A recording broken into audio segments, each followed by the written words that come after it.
Келер 2019 жыл жастар жылы деп елбасы Нұрсұлтан Әбішұлы Назарбаевтың 2018 жылғы жолдауында айтылған болатын. Осыған орай қала тұрғындарының жолдау туралы не білетіндігін анықтайтын боламыз. Иә. Көрдім. Көрген жоқпын, бірақ есімде десең. Көрдім, иә, көрдім. Жоқ, көрген жоқ. Көрген жоқсыз. Иә, көрдім. Жоқ, к сожалению, не успел посмотреть. Көрмедіңіз, иә? Білмеймін оны. Жастар жылы деп жариялады. 2019 жыл елбасының баяндауы бойынша бұл жастар жылы. Яғни бұл үлкен қолдау деп білем. Өйткені жастар жылы ел болашағы жастар десек, қазіргі таңда жастар үшін көп жағдай жасауда елбасының қолдауымен. Сондықтан жастар жылы үлкен өзгерістерді, үлкен жақсы жағымды жаңалықтарды алып келеді деп сенемін. Жастар жылы деп жасады. Қателеспесем жастар жылы деп. Жастар жылы деп атады. Жастар жылы деп санады. Жастар жылы деп естідім. Білмеймін оны. Білмедім.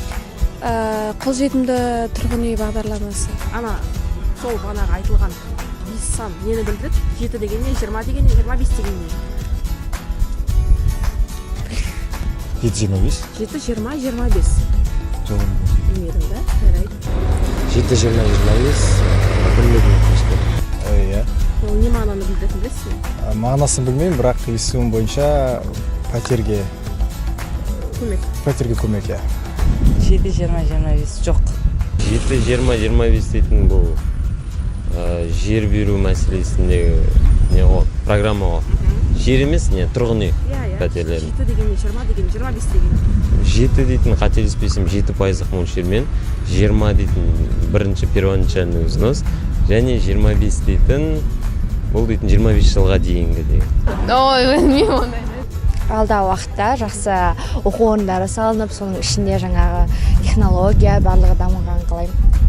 Жастарға арналған қазірде жүзеге асып жатыр, жастарды қолдау, олардың кәсіпкерлігіне қаражат құю арқылы жастардың жас болған соң олардың қиялы кез келген жерге барады, неше түрлі нәрсені ойлап таба алады. Сондықтан жастарға қолдау, қаражат жағынан, мамандар жағынан кеңес беру көп керек деп ойлаймын меніңше. Енді жастарға байланысты қазір жалпы жастарға қолдау көп қой, қай жағынан да білмеймін. Енді белгілі бір айтатын ұсынысым жоқ.